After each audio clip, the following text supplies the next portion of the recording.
Jedan moj, ne može se reći da nema osjetnu novinarsku biografiju, ali je ostao bez posla i pao u duboku depremu. Ono što je strašno u cijeloj toj priči, što su ga uvjerili da je on bio problematičan. I sad on jadnik se grči i ždere se doma od puste muke i meni objašnjava kako je dolazio na posao, kako nije spavao dok drugi radi, kako je uvijek objavio tekst na vrijeme, kako se nije derao, vikao na nekog drugog. A ja mu, kao čovjek koji je sve to prošao, kažem, pa nemoj si dopustiti da te oni uvuku u žrvanj. Oni, da bi opravdali svoj klijentelizam, tebe proglašavaju devijantom, jer je to jedini način da ti objasne zašto si ostao bez posla i zašto si na cesti. Svojom ovom pričam zbog događaja u Kutini neki dan, kad su privedeni rukovodeći ljudi grada. To nije mala stvar.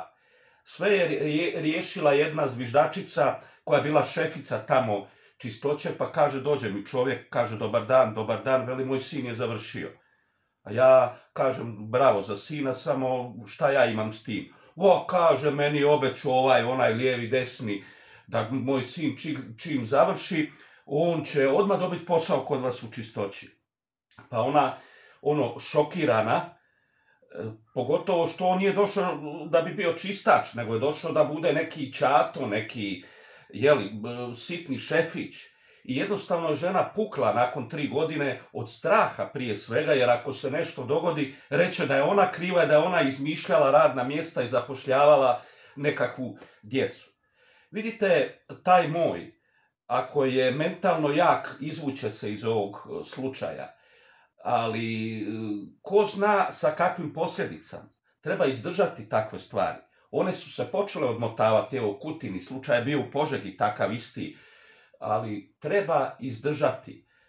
Ovo je zemlja umreženih, ovo je zemlja klijentelizma, nepotizma i zaista treba imati strašnu mentalnu snagu, treba biti poput nekakvog sportaša, poput nekog stroja, da sve ovo izdržiš i da dočekaš nekakvo vrijeme kad će Hrvatska biti normalna zemlja, ako to vrijeme ikada dođe.